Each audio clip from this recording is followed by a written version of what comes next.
முதல் வாழ்த்து வானரன் என்ற இந்த படத்தின் தயாரிப்பாளர் தயாரிப்பாளினி திரு ராஜேஷ் மற்றும் திருமதி சுஜாதா ராஜேஷ் அவர்களுக்கு இன்றைய காலச்சூழலில் இப்படி ஒரு முயற்சியை எடுப்பதே வந்து ஒரு பாராட்டத்தக்க விஷயம். உங்களுக்கு முழுக்க ஏன்னா மற்றவங்க எல்லாருமே படத்தில் வந்து வேறு விதமாக கான்ட்ரிபியூட் பண்ணுவாங்க. நீங்கள் தான் முழு ரிஸ்க் எடுத்து அந்த விஷயத்தை செய்கிறதுனால உங்களுக்கு முதற்கண் ஒரு வாழ்த்துக்கள்.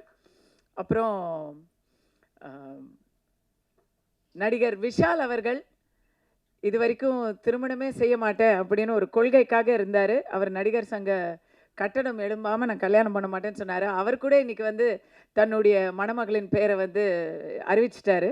அதனால் இயக்குனர் திரு ஸ்ரீராம் அவர்கள் நீங்கள் வந்து உங்களுக்கும் கூடிய சீக்கிரம் அந்த மாதிரி ஒரு நல்ல ஒரு திருமணம் நடக்க வேண்டும் அப்படின்னு வாழ்த்துறேன். ஏன்னா அவருடைய கனவு வந்து சினிமாவில் வந்து ஒரு சாதனையை செஞ்சுட்டு அதுக்கப்புறம் திருமணத்தை பற்றி யோசிக்கணும் அப்படின்னு சொல்கிறாங்க. நான் சொல்கிறேன், திருமணம் பண்ணி பாருங்கள். அந்த சவாலை நீங்கள் நல்லா சக்ஸஸ்ஃபுல்லாக எதிர்கொண்டுட்டீங்கன்னா சினிமாவெல்லாம் வந்து ஊதி தள்ளிடலாம், பிரச்சனையே இல்லை. ஸோ வாழ்த்துக்கள். அடுத்தது விழா நாயகர் திரு ஷாஜான் அவர்கள் உங்களை பற்றி விரிவாகவும் பேச போகிறேன். இருந்தாலும் ரொம்ப ஃபஸ்ட்டு அறிமுகமாக சொல்கிறேன். பாடல்களை நான் இன்றைக்கி பார்த்தேங்க. ட்ரெய்லர் ஏற்கனவே எனக்கு வந்து காமிச்சிருந்தாங்க இயக்குனர் அவர்கள். பாடலை பார்த்தேன். பாடல் ரொம்ப அழகாக செந்தமிழன் பாடல்கள் வந்து எஸ்பெஷலி அந்த ரெண்டாவது ஒரு melody song, romantic melody song போட்டிருந்தீங்க. அது ரொம்ப கேட்சியாக இருக்குது, மைண்டுக்குள்ளே அது ஓடிட்டே இருக்குது. அதோடைய பாடல் எடுத்த விதமும் சரி, ஒரு பிரிட்ஜு மாதிரி அதில் வந்து போல்ட்டு நட்டாக இருந்தது. அந்த அந்த லொக்கேஷன், அதோடைய ஃபீல், பாடலுடைய ஃபீல் மியூசிக்லேயும் சரி, வேர்ட்ஸ்லேயும் சரி, விஷுவல்ஸ்லேயும் சரி ரொம்ப அழகாக கன்வே ஆகிருந்தது. வாழ்த்துக்கள்.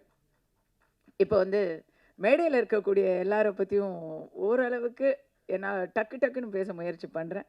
நான் வந்து அவங்களுடைய கிரேட்னஸ் ஆர்டரில், குரோனலாஜிக்கல் ஆர்டர், ஆல்ஃபபெட்டிக் ஆர்டர்னு சொல்லுவாங்க. அதே போல் ஒருத்தங்களுடைய அவங்களுடைய அந்தஸ்து, அவங்களுடைய விஐபி ஸ்டேட்டஸ் ஆர்டரில் வந்து சொல்லுவாங்க. நம்ம அந்த மாதிரி எந்த ஆர்டரும் சொல்லலை. இருக்கிறதுலையே வயசு கம்மியிலேருந்து ஆரம்பிக்கிறோம். ஸோ நான் அந்த ஆர்டரில் போகும்போது நீங்கள் புரிஞ்சுக்கலாம், நீங்கள் அதுக்கு அடுத்தது ரொம்ப இளையவர் அப்படின்னு நீங்கள் வந்து புரிஞ்சுக்கலாம். அந்த ஆர்டரில் தான், நான் வயசு ஆர்டரில் தான் போக போகிறேன். ஸோ ஆப்வியஸ்லி ஃபஸ்ட்டு வந்து குட்டி பாப்பா ஸ்ரீவர்ஷினி தூள் கலப்பிடிங்க. அவங்களுக்கு வந்து இப்போ ரொம்ப பசிக்குது. அதனால் அதுக்காகவாவது ரொம்ப சுருக்கமாக பேசணும் அப்படின்னு. நான்லாம் பேசணுன்னா கொஞ்சம் நிறைய சொல்ல வேண்டியிருக்கு. இருந்தாலும் அதெல்லாம் மேக்ஸிமம் சுருக்கமாக பேசுகிறோம். குட்டி பாப்பா, நான் உங்களுக்கு வந்து இப்போவே பாராட்டு சொல்லிட்டேன். நான் பேசி முடிக்கிறதுக்குள்ளே எங்கே உங்கள் அப்பா அம்மா போய் அதுக்கு கொஞ்சம் உணவு ஊட்டி கூட்டியாங்க. செம்ம க்யூட்டு, போங்க சாப்பிட போங்க. ஏன்னா 5 வயசு அந்த பாப்பாவுக்கு எவ்வளோ டிசிப்ளின் பாருங்களேன். இங்கே நம்ம எல்லாருமே வந்து பசிக்குதே, போகலாமா இல்லையா, கஸ்தூரி எப்போ பேசும், எப்போ முடிக்கும், அப்படி யோசிச்சுட்டு இருப்பீங்க. அந்த பாப்பா உட்கார்ந்த இடத்துலையே, நம்ம கதாநாயகருடைய மடியில் உட்கார்ந்த இடத்துல எந்த ஒரு முக சுளிப்பும் இல்லாமல் அவ்வளோ சமுத்தா நல்லா வளர்த்துருக்கீங்கம்மா பாப்பாவை வந்து. அது ஒரு சைல்டு ப்ராடிஜி. நல்லா வருவீங்க, வாழ்த்துக்கள். நம்முடைய இந்த படத்தின் கதாநாயகன் எங்கள் அபிமான நடிகர் பரம்பரையில் ஒரு வாரிசுங்கிறது வந்து எல்லா இடத்துலையும் அது கண்டிக்கக்கூடிய விஷயம் கிடையாது. சில இடங்களில் அது வரவேற்க வேண்டிய விஷயம். அப்படி வருக என்று வரவேற்கிறோம் திரு பிஜேஷ் நாகேஷ் அவர்களை. இங்கே பார்க்குறதுக்கு இங்கே செம்ம கிளாமராக வந்திருக்கிறாங்க. படத்தில் வந்து கதையின் நாயகனாக வாழ்ந்திருக்கிறாங்க. அவர் வந்து தன்னுடைய பாட்டி பேரை வந்து சொல்லாமல் வெட்கப்படுறதும், அதே போல் கணக்கில் நல்ல மார்க் வாங்கணும் தானே கேட்டிருக்க அப்படிங்கிறதும், நம்ம 2 பேரும் கல்யாணம் பண்ணிக்கிட்டா என்னன்னு கேட்குறதும், உங்களுடைய அந்த சிரிப்பு, அந்த வெள்ளந்தியான ரியாக்ஷன்ஸ் அதெல்லாம் ரொம்ப நல்லா இருக்குங்க. நம்ம பார்த்தது இந்த ஒரு சாம்பிள் தான். அந்த சாம்பிளே வந்து ஒரு சோறு, ஒரு பானை சோற்றுக்கு பதம்ங்கிற மாதிரி ரொம்ப நல்லா பண்ணியிருக்கீங்க. நல்ல அர்த்தமுள்ள கதாபாத்திரங்களை அடைந்து சினிமாவில் ஒரு நல்ல இடத்துக்கு வரணும், உங்களுடைய தாத்தா பெயரையும் உங்களுடைய தந்தை பெயரையும் நிலையாட்டணும் அப்படின்னு நான் உங்களுக்கு வாழ்த்துக்கிறேன். ஐயா ராம்ஜி அவர்கள், மக்கள் குரல் ராம்ஜி அவர்களுக்கும் எனக்கும் வந்து ஒரு நன்றி கடன் இருக்குது எனக்கு அவருக்கு. முதலாக நான் தமிழ் சினிமாவுக்கு வந்தபோது அவருக்கு தெரியும், எனக்கு தெரியும், உங்கள் யாருக்கும் தெரியாது. நான் வந்து என்னுடைய முதல் படம் ஆத்தாவன் கோயிலிலே திரு கஸ்தூரி ராஜா அவர்கள் தான் என்னை அறிமுகப்படுத்தினார். அவருடைய குலதெய்வம் பேர் கஸ்தூரியை தான் எனக்கு சூட்டினார், அழகு பார்த்தாரு. ஆனால் கஸ்தூரி ராஜா அவர்களுடைய எழுத்தில், அவருடைய உருவாக்கத்தில் நான் வேற ஒரு படத்தில் தான் முதல்ல நடித்தேன். அப்போ முதல்ல நடித்த அந்த படத்திலேருந்து ஸ்டில்ல முதல்ல போட்டது ராம்ஜி அவர்கள் தான். அந்த படம் வந்து வரல, உங்களுக்கு ஞாபகம் இருக்குது, எனக்கு ஞாபகம் இருக்குது. அந்த படம் டேக் ஆஃபே ஆகலை, சில நாட்கள் படப்பிடிப்பு நடந்தது. அதுக்கப்புறம் தான் நான் வந்து ஆத்தாவன் கோயிலில் நடித்தேன். ஸோ கஸ்தூரியாக மாறுவதற்கு முன்னிலிருந்து என்னை பார்த்து என்னுடைய நலம் விரும்பியாக இருக்கக்கூடியவர் ஐயா, வணக்கம். இங்கேருந்து காலை நான் வணங்கி, எனக்கு வந்து உங்கள் பேரை விட மதன் அப்பா அப்படின்னு தான் இப்போ வந்து ரெஜிஸ்டர் ஆகிருக்குது. ஏன்னா அடுத்த ஒரு மிகப்பெரிய ஒரு கதாநாயகன் ஒருத்தரை வந்து வீட்டிலேயே வச்சிருக்கிறாரு. அவர்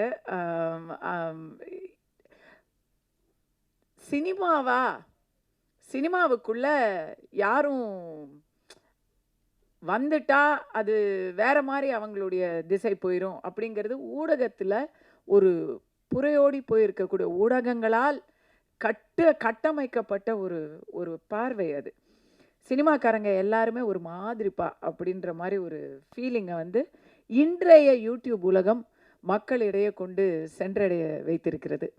ஆனால் சினிமாவை நல்லா தெரிஞ்சவங்க, உள்ளே இருக்கிறவங்க எல்லாருக்குமே தெரியும், நாங்கள் எல்லாருமே குடும்பம்னு சொல்லும்போது அதில் எல்லாருமே தன் அப்பா, சித்தப்பா, அம்மா, அண்ணி, அக்கா எல்லாரை விட சகோதரிகள் தான் அதிகமாக இருப்பாங்க.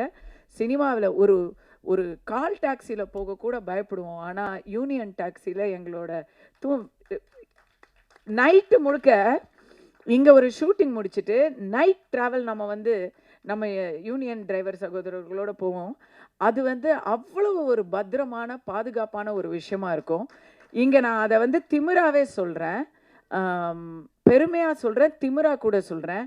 எத்தனையோ பாலியல் வன்முறைகள் அது இதுன்னு செய்திகளில் சினிமாவை பற்றி கிசு எழுதுறவங்க யோசிச்சு பாருங்க. செய்திகளில் வரக்கூடிய விஷயங்கள் எல்லாத்திலையுமே வந்து பலவிதமான பப்ளிக் பர்சன்ஸ் வந்து இன்வால்வ்டாக இருப்பாங்க.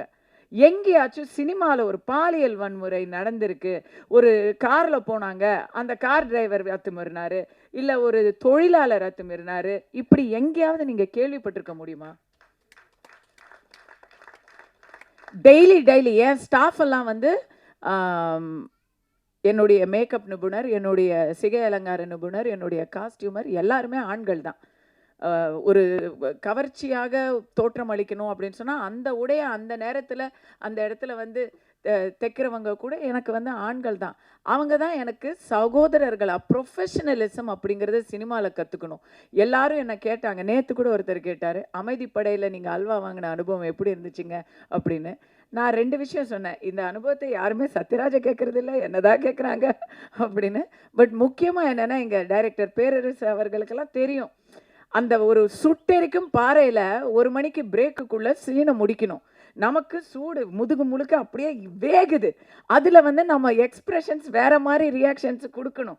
It's a very difficult thing. அதில் எல்லாருமே ப்ரொஃபஷனலாக சீன் நல்லா வரணும்னு நினைப்பாங்களே தவிர யார் எப்படி ஸ்கோர் பண்ணலான்னு நினைக்கவே மாட்டாங்க. அது ஒன்லி வந்து சாரி டு சே, இன்றைய ஊடகங்கள் இதை வந்து எங்களுடைய கஷ்டங்களையும் எங்களுடைய நஷ்டங்களையும் நாங்கள் சந்திக்கும் சவால்களையும் நீங்கள் மக்கள்கிட்ட எடுத்து சொன்னீங்கன்னா அதுக்கே நிறைய டிஆர்பி, நிறைய வியூஸ் வரும். தேவையில்லாமல் ஃபேக் நியூஸ் சொல்லி பொழப்பு நடத்த வேண்டிய அவசியமே இல்லை. நல்லது சொல்லியே டாக்டர் ராஜ்குமார் சொன்ன மாதிரி எதிர்மறையான விஷயங்கள் நிறைய சொல்லும் பொழுது நேர்மறையான விஷயங்களை சொல்லுங்களேன். உண்மையாகவே இன்னைக்கு தமிழ் சினிமாவில் பாசிட்டிவான விஷயங்களை காட்டுற படங்கள் மட்டும்தான் இன்னைக்கு பிளாக் பஸ்டர் வெற்றியை பெற்றுக்கிட்டு இருக்கு. ஸோ இது எதுக்காக இதை நான் ஆரம்பித்தேன்னா, சினிமாவுக்கு வந்தால் எப்படி இருக்குமோன்னு நினைக்கிறவங்க நடுவில் சினிமாவில் தன் மகனை ஈடுபடுத்தணும் அப்படின்னு நினைக்கிறதெல்லாம் ஒரு பெரிய விஷயம். அதே போல் சுஜாதாமா பக்கத்திலே இருக்கிறாங்க. அவங்களுடைய தந்தையார் திரு பத்மநாபன் அவர்களும் திருமதி பத்மநாபன் அவர்களும் எனக்கு இப்போ விருது கொடுத்து கௌரவிச்சாங்க. நேர்மறையான விஷயங்களை பேசணும் சினிமா அப்படின்னு சொல்கிறது ஒரு முக்கியமான பாயிண்ட் நான் சொல்ல விரும்புகிறேன். இந்த படம் வானரன் அப்படிங்கிற பேரும் சரி, ஜெய் ஸ்ரீராம் அப்படின்னு தான் அந்த ட்ரெய்லர் வந்து ஆரம்பிக்குது. ஜெய் ஸ்ரீராம்னு சொன்னால் ஸ்ரீராமன் வெற்றி பெற வேண்டும் அப்படிங்கிறது தான் அதோடைய மீனிங். ஸ்ரீராம், ஜெய் ஸ்ரீராம், நீங்கள் வெற்றி பெறணும். உங்கள் பின்னாடி தம்பி உடையான் படைக்கு அஞ்சான்னு சொல்லுவாங்க. அண்ணனுடைய தம்பி உடையானா அப்படிங்களா? பக்கத்து வீட்டுக்காரரா? தண்ணி கேன் போட வந்தவரா?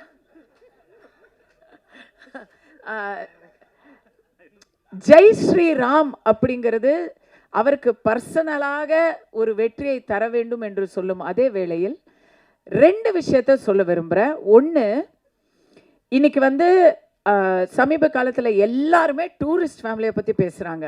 டூரிஸ்ட் ஃபேமிலியோட அதே அன்னைக்கு வந்து டூரிஸ்ட் ஃபேமிலி ரிலீஸ் ஆன அன்னைக்கு ஒரு மிகப்பெரிய நடிகருடைய பெரிய பிக் பட்ஜெட் ஃபில்ம் ஒன்று ரிலீஸ் ஆகுது. அதுக்கு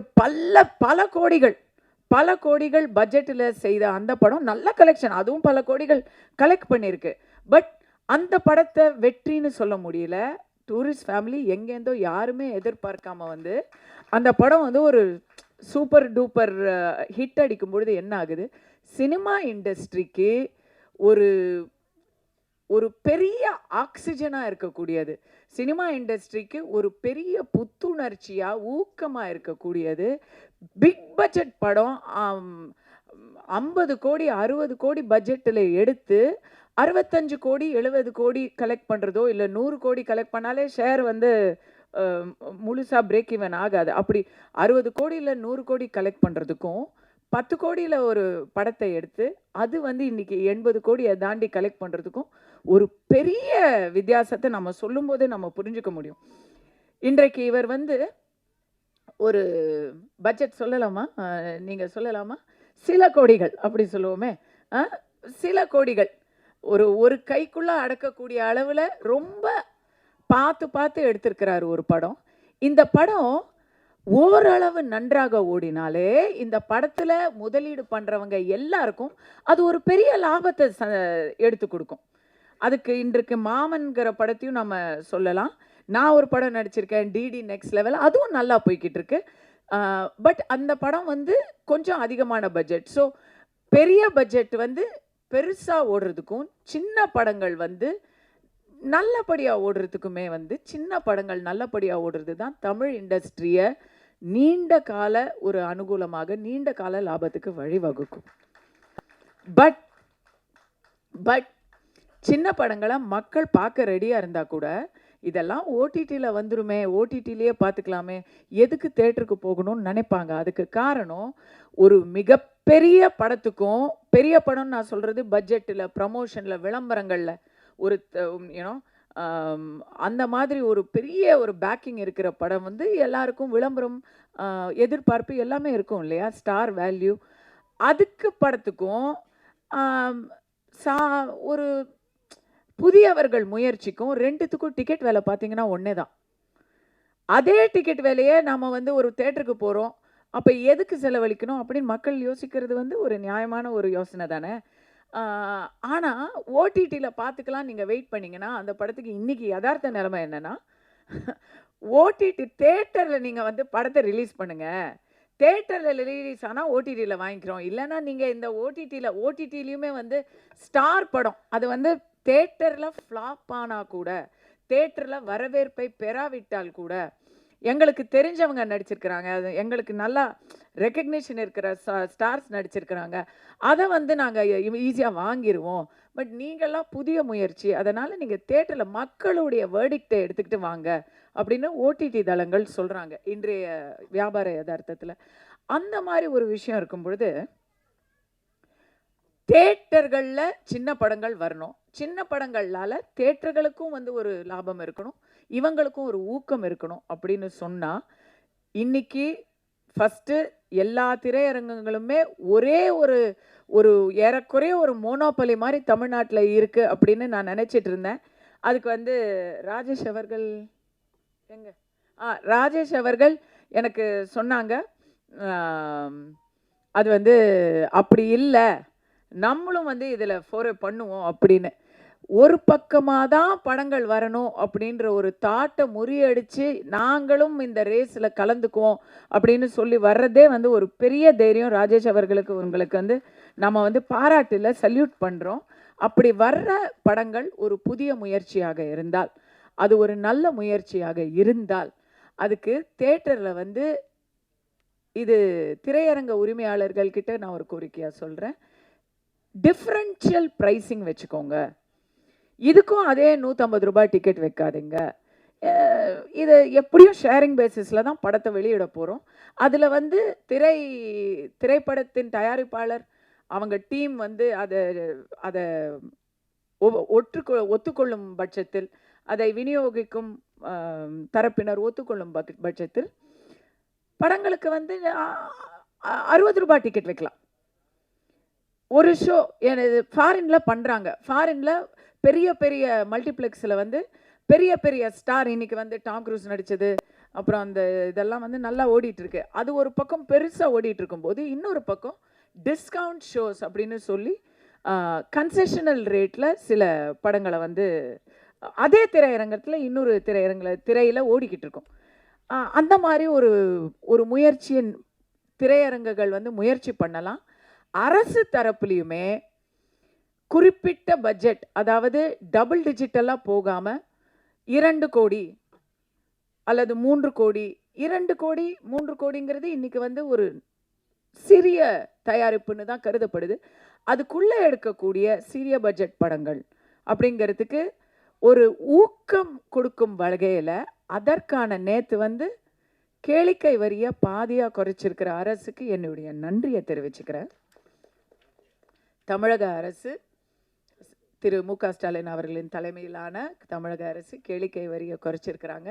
அதுக்கு திரையுலகம் சார்பாக நன்றியை தெரிவிக்கும் வேளையில் சிறிய படங்களுக்கு கேளிக்கை வரியை அறவே நீக்குமாறு என்னுடைய கோரிக்கையை வச்சுக்கிறேன்.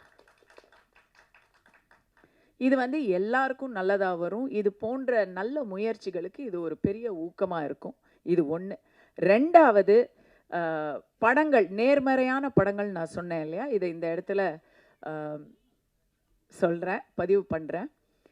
சமீப காலமாக தமிழ் சினிமாவில் ஒரு நோய் அது கொஞ்சம் கொஞ்சமாக அதிகமாக ஆகிக்கிட்டு இருக்கிறத நான் பார்க்குறேன். என்னன்னு சொன்னால், சனாதனத்தையும் சாதியையும் இழிவுபடுத்தும் படங்கள், அதுதான் என்னவோ பெரிய முற்போக்குங்கிற ஒரு சிந்தனையை ஃபில்ம் மேக்கர்ஸ் கிட்ட நம்ம பார்க்குறோம். அப்படி வர்ற படங்களை மக்கள் சுத்தமாக நிராகரிக்கிறதையும் பார்க்குறோம்.